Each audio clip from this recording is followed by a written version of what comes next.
Oh man, we're doing the show again today. Planes, Trains, and Automobiles. One of my favorite John Candy movies.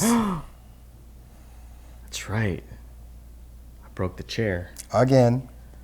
Do you want to share this chair?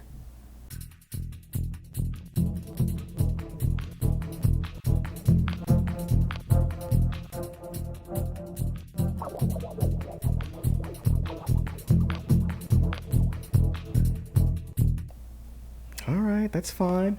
I got an idea. I got that trunk in your van. Yeah, you sit on the trunk. Whatever. Oh, man. Why is your trunk so heavy? What do you have in here, like bricks or something? Yeah, something like that.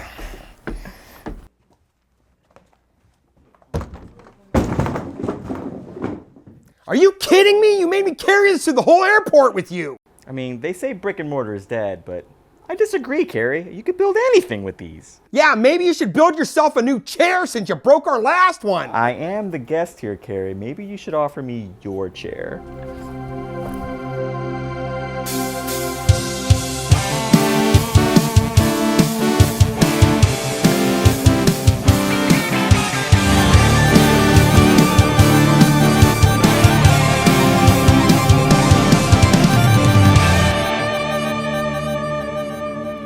Welcome to another episode of an hour feature presentation where we don't just love movies from the 80s and 90s, we live them. I'm Carey Williams, and I want a fucking car right fucking now. And I'm Josh Sanchez, and I don't really care for the way you're speaking to me. Our marketing executive endures nonstop misadventures with the friendly but annoying traveling salesman and is in many attempts to make it home to his family for Thanksgiving. And this next film is Planes, Trains, and Automobiles. Interesting enough, this Planes, Trains, and Automobiles thing that was actually I stitched it together from all single clips because the One logo, of the few movies we've ever seen where they don't actually present the full logo. It just the logo zooms zooms by, and I actually grabbed still frames. It's like I think it's like 20 or 30 that I pieced together. It's nuts. He's a madman. It's nuts. Yep, just to make that crazy. All right, let's talk about the movie. Released November 25th, 1987 with a budget of $15 million. It opened with a $7 million opening weekend and went on to gross $49.5 million worldwide. That's pretty good. Comedies in the 80s didn't hit high numbers, so when they did, it was a monumental thing. Pretty amazing. John Hughes, in an interview on Those Aren't Pillows DVD, said he was inspired to write the film's story after an actual flight he was on from New York to Chicago. The flight was diverted to Wichita, Kansas, taking him 5 days to get home. Oh my gosh. We've all had trips like that. Oh man. Now let's talk about...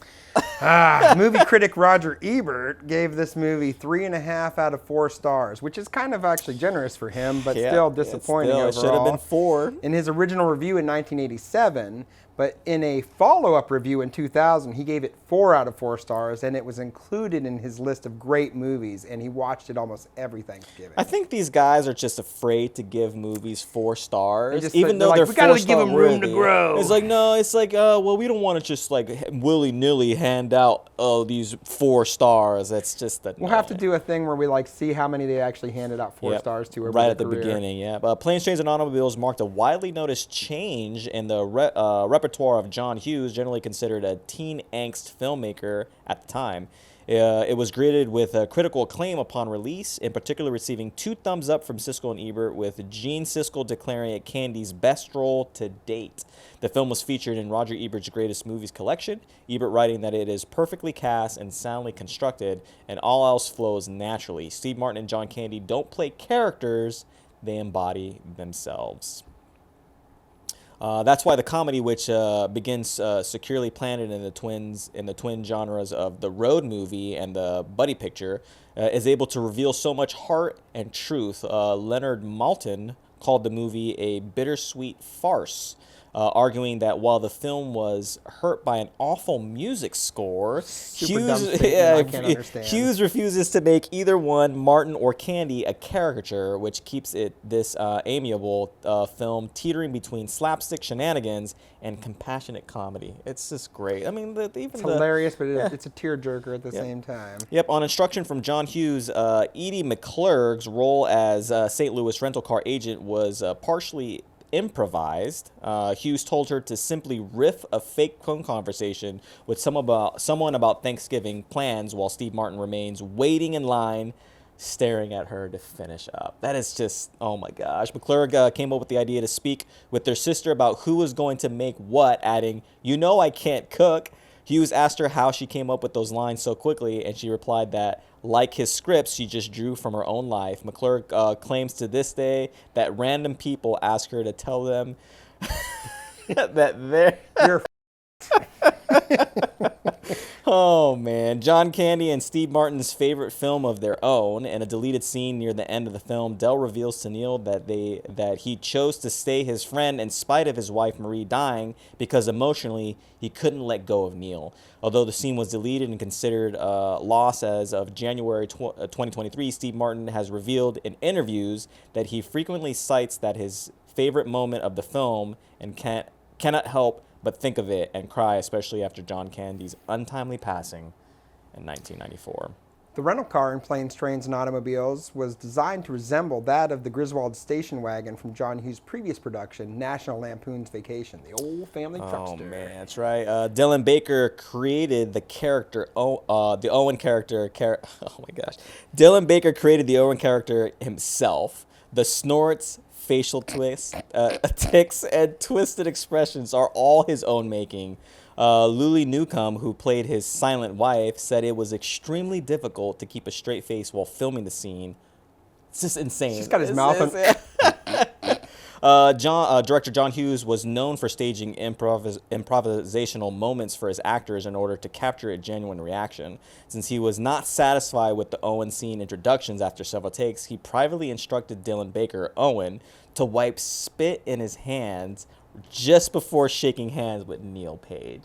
That scene, so oh my gosh. He looks just utterly disgusted. Oh my gosh. And he just keeps doing that with his hand too, like wiping his nose. And yes, it's so gross. Steve Martin was not expecting this, thus his disgust reaction to shaking Baker's saliva-slathered hand. The film crew reportedly exploded into laughter as Martin ran off to wash his hands immediately following the encounter. Hughes got the reaction he needed, and the footage was kept in the film. That's so crazy. After Del steals Neil's cab at the beginning of the movie, Neil looks down and sees that the cab is gone, and in the puddle on the ground are 2 shower curtain rings. That's so great. Elton John and lyricist Gary Osborne were commissioned to compose the theme song for the film. They had nearly completed the writing when, just 2 days before they were to record it, Paramount Pictures issued a last-minute demand that the original songmaster become property of the studio. Elton's recording company, Polygram, would not allow this as under his contractual obligation to give Polygram rights to all his released music. Paramount and Polygram could not reach a deal in the impasse, and both composers withdrew from their project. Paramount instead opted to license Paul Young's Every Time You Go Away. Such a great song. As the movie's theme song, Elton John's original theme song was never recorded. John Candy uses the same line in 2 movies. "I know it's not pretty to look at, but it'll get you where you want to go." He says that about the car to the police officer, Michael McKean. He also says it in Cool Runnings when revealing the team's bobsled for the first time. It's amazing. Paramount Pictures appealed the film's R rating, which it got for a large amount of strong violence during the marathon car rental scene, to be changed to a PG-13. The appeal failed, and the R rating was upheld and kept. The F-bomb's translated into our episode as well. The soundtrack has lots of great songs on it. You have Red River Rock from the Silicon Teens, Banana Bamboo from Westworld, Madgalani, Lost in Your Eyes from Book of Love, Back in Baby's Arms, Emmylou Harris, I'll Show You Something Special, Balaam and the Angel, and Power to Believe, The Dream Academy. 3 coins in the fountain. Oh my God! 3 coins in the fountain. Each one seeking happiness. Sung by Steve Martin, of course. And you have the Flintstones performed by John Candy. You have Blue Moon of Kentucky, performed by both Steve Martin and John Candy. Then we got The Mess Around by Ray Charles. Great. It's a great driving scene. Yeah. Lost Again by Yellow, and Every Time You Go Away by Blue Room. And I Can Take Anything, the theme song from Planes, Trains, and Automobiles, also performed by Steve Martin and John Candy. All right, now let's talk about the cast. Of course, we got Steve Martin. Steve Martin, who plays Neil Page in the Muppet movie, The Jerk, The Man with Two Brains, All of Me, Three Amigos, great movie. Little Shop of Horrors, great movie. This movie, of course, Planes, Trains, and Automobiles. Dirty Rotten Scoundrels, Parenthood, a song that we just recently done, My Blue Heaven, Leap of Faith, another great one, and Bowfinger. And of course, next up is John Candy, the man himself. He's in Blues Brothers, Stripes, Vacation, Summer Rental, Armed and Dangerous, Little Shop of Horrors, Spaceballs as Barf. This movie, She's Having a Baby, The Great Outdoors, Who's Harry Crumb, Uncle Buck, Home Alone, Nothing But Trouble, Only the Lonely, Delirious, Cool Runnings, and Wagons East. And then, of course, we have Lila Robbins up next, Susan Page. Lots of TV shows and made-for-TV movies, of course. We have Michael McKean, who's one of the actually top-billed people in this with such a short amount of time he's in there, but he's awesome. He's in This Is Spinal Tap, Clue, Planes, Trains, and Automobiles, of course, Short Circuit 2, Coneheads, The Brady Bunch Movie, Best in Show, and A Mighty Wind. And then we have Dylan Baker, who plays Owen, who's... Brilliant and Delirious, The Last of the Mohicans, Love Potion #9. Oh my gosh, great movie. So Life with Mikey, another great movie, and of course Disclosure. And then we have Larry Hankin, Doobie. He's in The Jerk, Armed and Dangerous, She's Having a Baby, Pretty Woman, Home Alone, Out on a Limb, The Shadow, Billy Madison is Crazy Carl, Vegas Vacation, Mr. Heckles on Friends, and so many other shows. Oh my gosh! And of course we have Martin Ferrero, a second motel clerk there. He's in Gung Ho and High Spirits, Oscar, Stop, or My Mom Will Shoot, Reckless, Kelly, Jurassic Park, Get Shorty, and in Heat, of course. And we have the wonderful Edie McClurg, the car rental agent. She's in Cheech and Chong's next movie, Oh God, Book 2, The Secret of Nim, Mr. Mom, Ferris Bueller's Day Off, Back to School. She's having back to school. She's having a baby. Elvira, Mistress of the Dark, Kiki's Delivery Service, The Little Mermaid, Curly Sue, Airborne, Natural Born Killers, Flubber, Holy Man, the Rugrats movie, and A Bug's Life. And then, of course, we have Matthew Lawrence, who plays Little Neil and is in Kiki's Delivery Service, Tales from the Dark Side, the movie, Mrs. Doubtfire, and, of course, the Blossom TV show. And, of course, we have a couple of cameos. We have Kevin Bacon, who's a taxi racer. Go ahead. We have him from Animal House, Friday the 13th, Footloose, She's Having a Baby, Tremors, Flatliners, JFK, A Few Good Men, The Air Up There, River Wild, Apollo 13, Sleepers, and Wild Things. And then, of course, we have Ben Stein. He's the Wichita Airport representative. He's in Ferris Bueller's Day Off. Bueller, Planes, Trains, and Automobiles, Ghostbusters 2, Dave, Dennis the Menace, My Girl 2, The Mask, Richie Rich, House Arrest, so many great movies and TV shows, The Wonder Years, Charles in Charge, he was in an episode of MacGyver, and including his very own game show, Win Ben Stein's Money. Oh my gosh, now let's talk about the press kit. Oh, and we did manage to get the authentic one. We always love when we can get a full press kit. And what's wonderful about this one, it was actually brand new. I had to unseal the pictures and everything. So I think this is a first for us where we get a... That's so cool. I have to say, the outside isn't as... A little isn't as stunning. I mean, it's very simple. It's very clean. It's the logo's sleek, simple as it is. But when you open up, just show them the inside. Look at that. How is the parent? It's just great. I love how the inside looks. Just love it. It's fantastic. Yes. We'll start off with the Handbook of Production Information first. We'll take a look at that real quick. And it's just got a little bit of write-ups about everything. Well, this one actually has a book. Yes. Usually it's like little stapled together pamphlets of paper. This is a book. Yeah, we have the production information. We have just a little bit about the movie. It goes on to talk about the cast.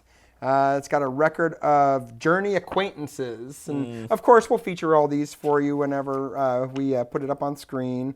It talks about Ben Stein and all the other players like Michael McKean and Edie McClurg. And it's a nice little write-up that just has a little bit about all the characters and the filmmakers. It's fantastic. Oh, it's so crisp and clean. Brand new, brand new. Yeah, these pictures, they still smell like the 80s because this thing is just, I literally cut it open right before we filmed, and this is one of the best ones right here. You have the duo themselves right here, John Candy and Steve Martin sitting together, so good. sitting on their gigantic trunk, as you see.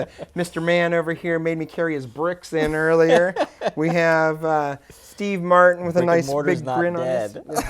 It's gonna be. It's gonna be. We have John Candy. You know, me and him like to read the same books. It's all about the plot line. We have John making a endearing look. Well, Steve's maybe a little trepidatious at this fellow that he sat down to next to the airplane. Fantastic. We have the John indulging on both a cigarette and a hot dog while he's got his shoes off in the airport, and I'm sure Steve just was really excited about that. And this is the scene right before a man gets picked up directly by his testicles. Never seen that before. Never seen that before. We have these two fellas fresh out of bed in the morning talking about how them bears are doing because those weren't pillows. Those weren't pillows. Oh my gosh. Oh yeah, he doesn't like us riding it. He doesn't like people riding in the cab with him. It's a little chilly. It's a little chilly on the way back in that semi, and it's like then kind we of have behind the scenes with the two men with the man himself, John Hughes, right there, and a little production photo. And then we'll go ahead and pass this along to group it all up together. Oh, that's amazing. All right, let's talk about some of the scenes that stuck out. It's hard to limit it, so yes, we may go on and on, but yeah, we're gonna try to keep it short. Trying to keep it short. We're not keeping it short. Oh man, I mean, trying to catch the taxi. I mean, it's. I mean, the whole, even the start in the boardroom. This like, they're trying to get out of there real quick, and he's looking at the ticket. Of course, he's just dying because this guy is taking forever the CEO looking at these or that things. executive or whoever it is like looking at these 3 ads, and he can't make up his mind. It's like just pick all 3 of them. We've all been in a meeting like that before, where it's just drug out for no reason, nonsense. Just let us all go, and you do the work.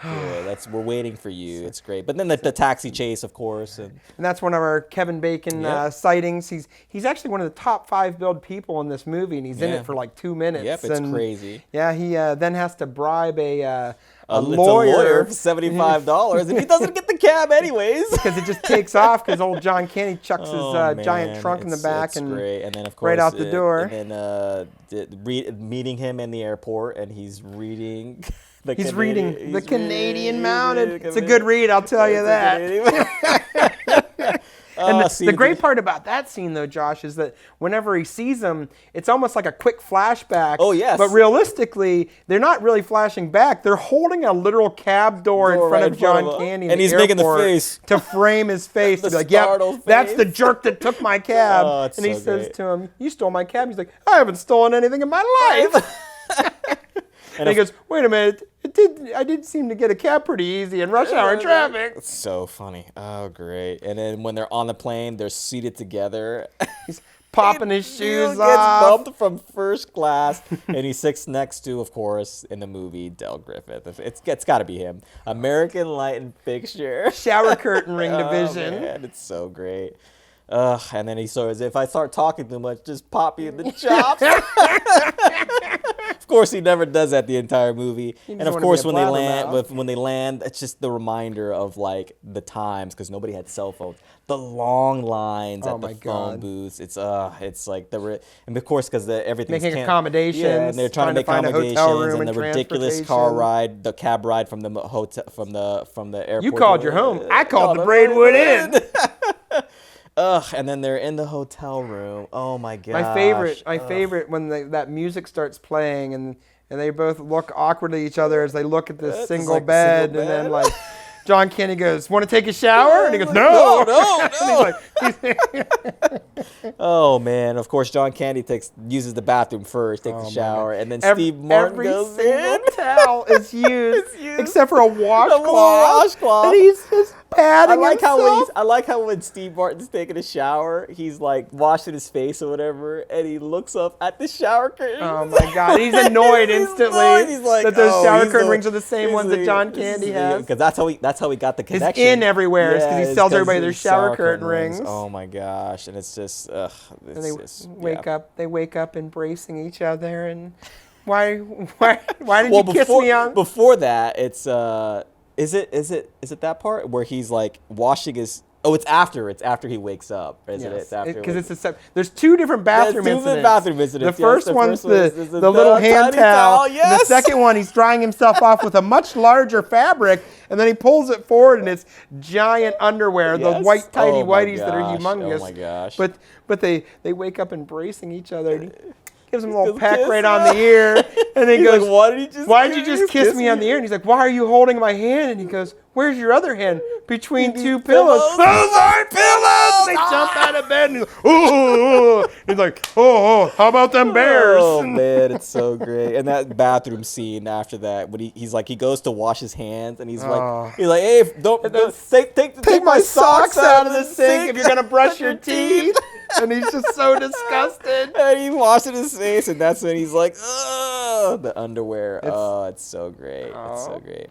And this is the argument. Oh my gosh, Steve Martin. The dialogue. Oh my gosh, I'm just gonna read this verbatim because it's so good.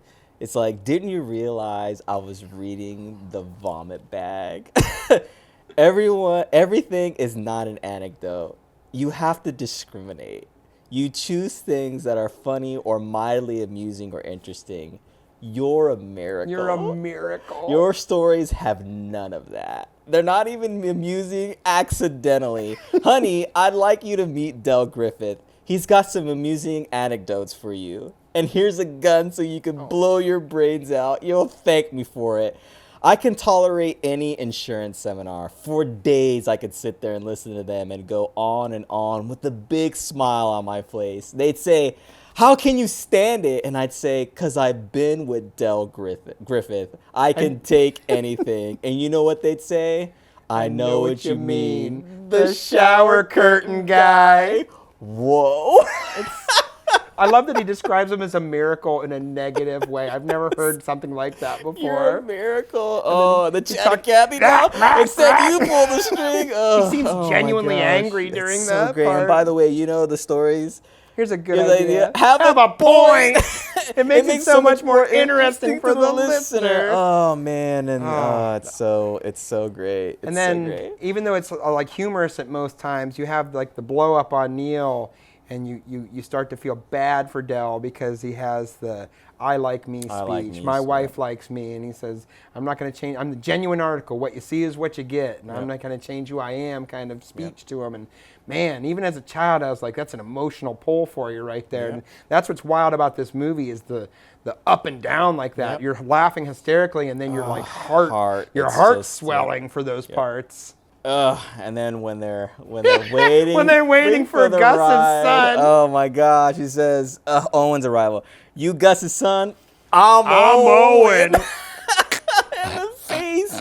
Oh my gosh, to know that he actually created that whole persona, those mannerisms, and it's like he's pulling on his hat, everything, and like hawking. I think he's adjusting himself sometimes too, if I'm remembering correctly. It's the craziest thing I've ever seen. It is hilarious. And just when you don't think it can get funnier. Oh my gosh, yes. They're indicating they're getting ready to pick their trunk up, and he's like, "Wait!" And he's like, "Get your butt out of the car, woman! Get your lazy behind out of the car!" Oh my gosh, she may be small and skinny, but she's strong. tough. She sure is strong. Oh my gosh, her first baby, it come out sideways. Yeah. She didn't scream or nothing. Yeah, she says, get your lazy behind out of there and put the trunk in the back. She don't mind. She's short and skinny, but she's strong. And then she slams the door. She's like comes out like she's gonna wreck the place. Oh my gosh, it's so great. Yeah. So and then they're okay. So when they put the trunk in the back of the truck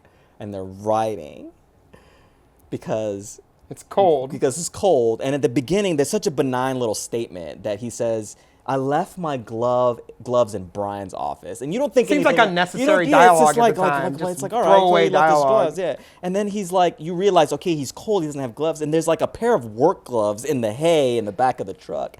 And he goes to reach for it. And there's a dog! Just leaps out of the hay. And it's like, how did they get in the truck without noticing the dog that's now ready to maul them over the gloves? So funny. And he says, give me the gloves. Give him the damn gloves! The dog. And he says, he just nipped a little part. The dog, he just nipped. Oh my gosh, it's so great. And then when they're at the bus station, he says, you're in a pretty lousy mood, huh? You ever traveled by a bus before? And Neil slowly shakes his head. He's like, well, your mood's probably not going to improve much. And as he adds the John Candy laugh. And then while they're on the bus ride. Oh my gosh, the bus ride. They decide they're going to sing songs. The bus is all singing in tandem. Yes. And Neil like tries to contribute, and he does his 3 coins. And 3 coins in a fountain, each one so seeking happiness. And he goes, come on, you guys all know this. And they're dead blank stares looking back at him. And John Candy's like, all right, I gotta straighten this out a little bit. And he goes, Flintstones, we're the Flintstones. And the whole bus sings that song. It's and then so great. Yeah, Neil gets caught like staring at people that are making out on the thing. John Candy points out to them, and then he gets yelled at by the couple. Man. And then they're at their destination, and they have no money. And then Dell goes off, and he's doing his thing. He's a salesman. He's selling shower curtain rings under false pretenses. This is Czechoslovakian ivory.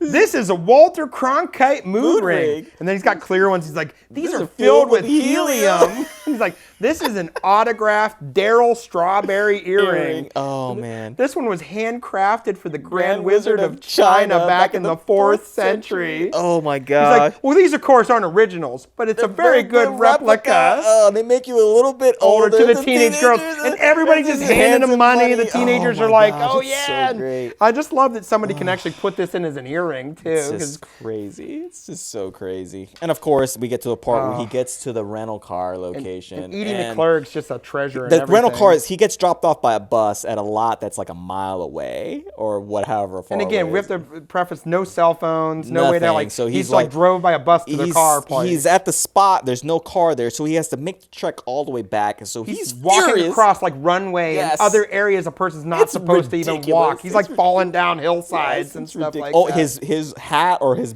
case gets run over by a bus. He's all dirty. Oh my gosh, it's so crazy. He gets to the counter. He gets to the rental counter, and she's on the phone. Talking about Thanksgiving dinner. Cook. You know I can't cook. Dad's going to want ambrosia. It's so great. And then my gosh. when he finally stands there and she takes his attention, he just F-bomb berates her. Oh my gosh. And she's a little shook from it, but then she just gives it. She matches energy. Oh yes. She's giving it back, and then whenever she's like, "Well, can I see your ticket?" and he goes, "I threw it away." And she looks dead at him with a really pleased grin on her face and goes, "Well, she goes, oh boy, you're I wonder what it would be like to be in an actual situation like that. Oh my gosh. She was probably satisfied then and would have been satisfied in real life having been like the real customer service person getting to barrel it back at them. Well, let's imagine now.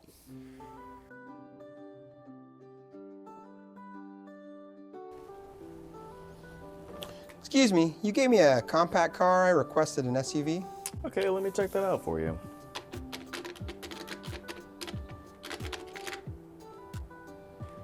Here at Illusion Rentals, we train our employees with the best weaponized incompetence. Once we get your money, what happens after that is your problem, not ours.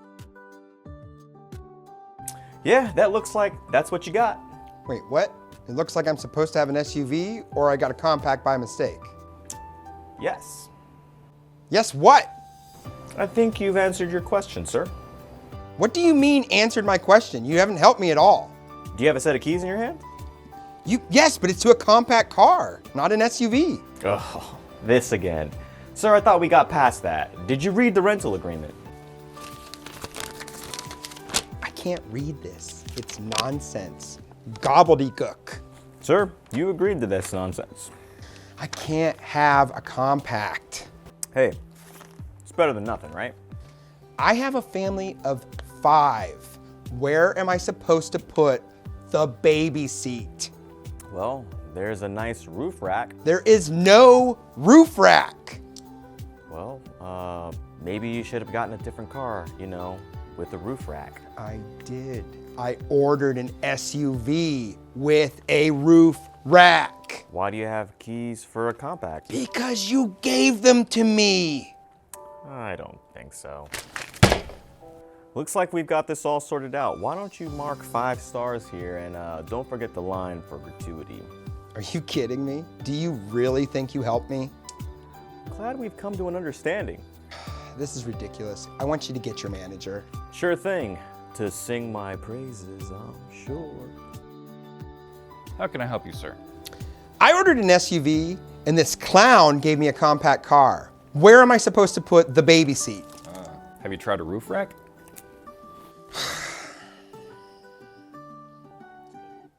Well, that was interesting. Oh, yeah. I don't think I'm going to choose a different rental car place than that one. They don't seem real helpful. Not at all. All right, now let's talk about the movie again. Of course, it's when he leaves the rental car place and he's outside and he's he's talking to the guy that's there, like in the little booth. He says, the guy's being a little curt with him, and he says to him, if I wanted a joke, I'd follow you into the John and watch you pee. And the guy just cold cocks him right in the face. And he's he on the falls, ground. And a car comes and stops. It's John Candy and the family truckster. And he's like, what are you doing? I almost crushed your head like a melon. And then the guy comes over, get that car out of there. And he's like, you insensitive asshole, I think he says to him. And he says, can't you see there's a man? We got a man down here. We need you to help him up. And he says, and the guy like pulls his gloves on or something. He goes, my pleasure. And he like reaches real hard right for his groin. Yeah. And then in their riding, John looks over and he goes, I've never seen a man picked up by his testicles before. And Steve Martin's voice is high pitched. Oh, it's so great. Yeah, and then the music montage with Ray Charles to mess around, and then the cigarette. He flips the cigarette and it goes. And it comes back in, and then he gets stuck. And he's got his coat gets hooked on the seat. Oh my gosh, it gets caught and it's and on the lever, and it's like he's driving with his knee. Yes. Oh, and then they go spinning out of control, and then they stop, and then Steve Martin wakes up. Everything okay? What's happening? It's like, oh, we almost hit a deer. Almost hit a deer. That's all. And then, of course, they're facing the wrong way on the off-ramp. Oh, my God. And then he takes off to get back on the highway, and he's going the wrong way. And, of course, there's people honking at him. You're going the wrong way. You're going the wrong way. Oh, he's drunk. How does he know where we're going? I like how he's mimicking. You're going to kill somebody, they're yelling at him. And then oh my gosh. Then they see the 2 semi-trucks coming. And then the sparks, and then the look over. The devil. He envisions them as the devil. Oh my gosh. And then the trunk goes flying. I must have rewound that trunk flying part. I don't know. It's a durable trunk. It's That's so a good, durable. It has a trunk. nice bounce. It goes boom, and then it goes to the side. It's so great. Oh man. And it's when they get when they get to the motel and what happens is they have the car burns. Yes, the car catches fire. After the truck gets launched, they go to get the trunk out of the middle of the road, and then they sit on the trunk for a second, and then all of a sudden they can see the flicker of the fire behind them and turn around. And they're like, "Oh man, their car's on fire." So when they get to the hotel, they open up their wallets to pay for the room they're going to stay at. And they're pulling out remnants of credit cards. It's not even like, you can't even read what kind of card it was anymore. And he's like telling him what card it is as he hands it to him. He's like, this isn't a credit card. I can't take that. And so Steve Martin's like, all right, it's $42.50, and he's got to pay it. So he goes, I have $17 and a very nice watch. Yep. and he's like, have mercy, I've been wearing the same underwear since Tuesday. And I can vouch for that. And then Dell's standing there, and he's like, you also have $17 and a nice watch. He's like, I have $2, and he's holding it like this, like a Casio. He's gonna have to say goodnight. So he goes and sits in the car, and he's out there cold, and they're playing sappy music, and you're feeling bad for him. Steve Martin has a change of heart and has him come in because there's 2 beds in there, and it's like, all right. And I just love the change from like I don't want to say they hate each other, but they hate each other. Well, I Steve mean, Steve Martin doesn't seem like he's somebody that tolerates he's many not- people yes, at and all. it's just And one of he's just those- extreme. Yes, and so it's like they go from that. He has his change of heart. He comes into the hotel room, and it's like they immediately show them, like Steve Martin's laying on the bed, and John Candy is on like a chair across, and they're like drinking those little tiny liquor bottles they're from having the fun the with bar, it and because he's like, hey, have you gone to Italy yet? And he's like, oh, I don't know. He's like, any tequila? He's like, oh, you want to go to Mexico trip? And then You think and he it's goes like good at Doritos? Mexico and Doritos. They go good. He's like, nah, it's not a good combination. And then of course John Candy goes into the bathroom, and they're coming out, and They're just giggling. and Steve Martin just it's so cool. He's like, I feel like I'm in summer camp. It was like, a fun part. It's so It's like a good. turning point. It's so good. It's so good. It's so good. And of course, they get back on the road again, and they get pulled over.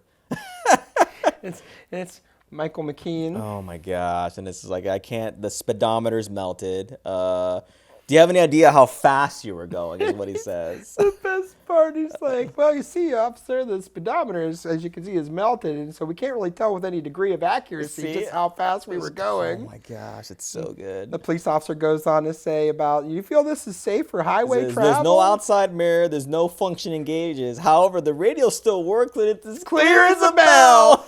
I love how John is like, I really do feel like, it tells him he really does think it's safe for travel. Yep, it's so funny. And of course, Dell, you find He's out. sitting in the bus station Yeah. alone again, and you see they play the sentimental music, and he says, Marie's been dead for 8 years, and your morale just sinks instantly because you feel for him so much. And Yep. the two of them, And then the next scene is the two them of just them walking with that the trunk. Like, It's like, oh man, that's such an uplifting scene Yes. though too. Of like your And heart. I think the theme it song's goes from playing being there, sunk. right?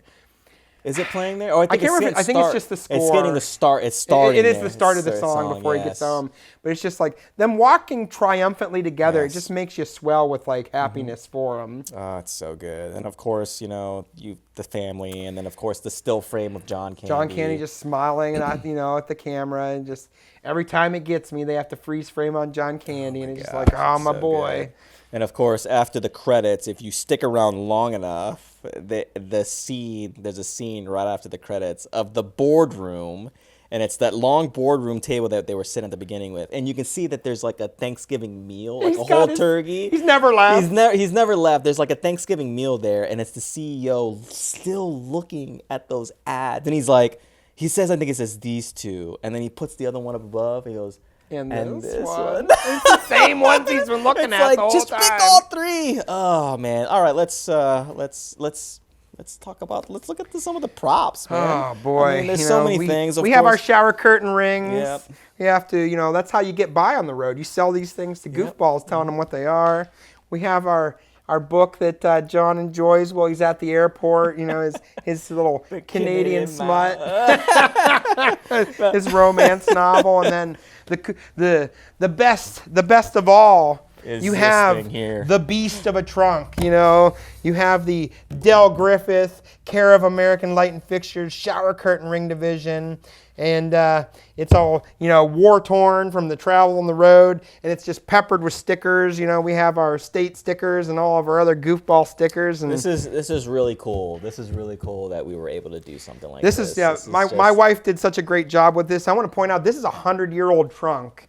It literally is a 100-year-old. It's a 100-year-old trunk because literally- it's got the date on the inside of when it was purchased. But just so they're always thinking we defaced some kind of valuable antique. It was pretty bad shape. So she took this blue trunk and repainted the whole thing and stenciled Dell's name on it with the exact things that he had written on it. And then we peppered our own stickers on there. Of course, we weren't trying to make it sticker accurate or anything, but it's a pretty darn good trunk, especially for this tough guy making me carry bricks in for the intro of the show. Brick and mortar is not Brick and bad. mortar, but you will be.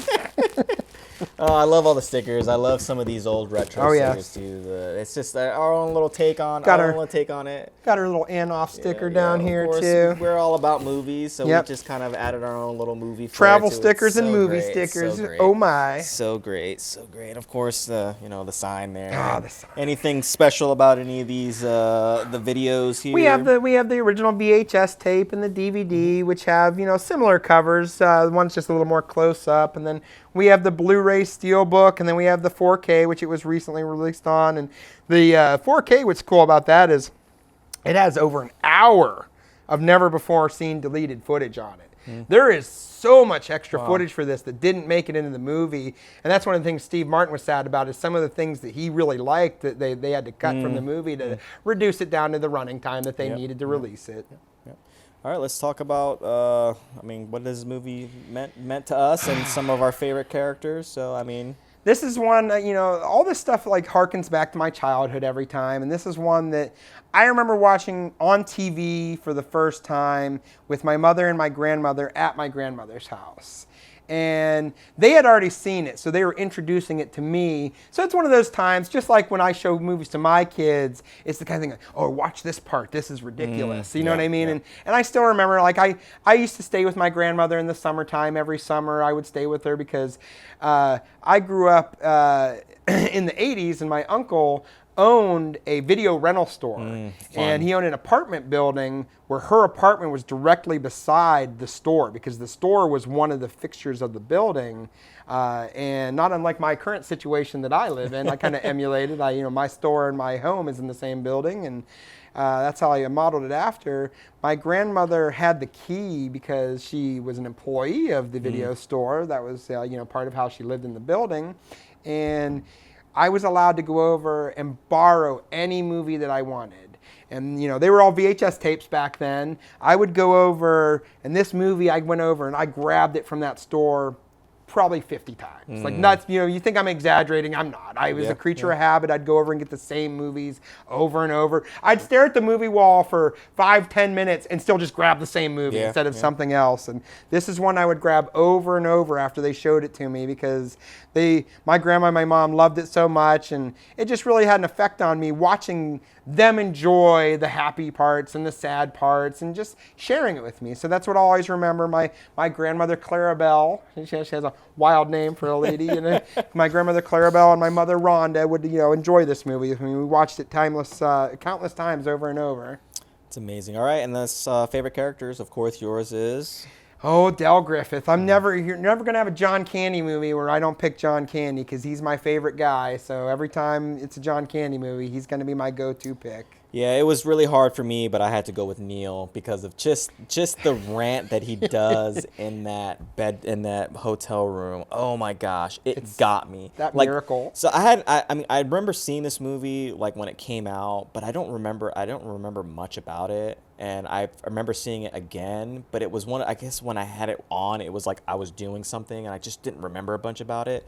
So like that scene and the dog coming out of the back of the truck underneath the hay, those two scenes as an adult, just like those two so really hit me. And I was like, wow. And then of course, Steve Martin's reactions throughout the entire, I love John Candy. And they both did phenomenal jobs, but I just think in this movie, Steve Martin, in my opinion, was just like it's like a microscopic hair above. And John his reactions, he's so over the top. Yes, and it's like you feel like he's actually enraged. Yes, it's like the things with Owen when he shook it. You know what I mean? You're getting genuine reactions. Yeah, genuine sometimes. reaction. Yes, yep. All right, and this is another great episode in our opinion. Thank you for watching. And now, what are you doing? What is happening? Come on, man! It's been a long day. These dogs are barking. Oh man. Oh yeah. Well, before this gets any worse, we will see you later.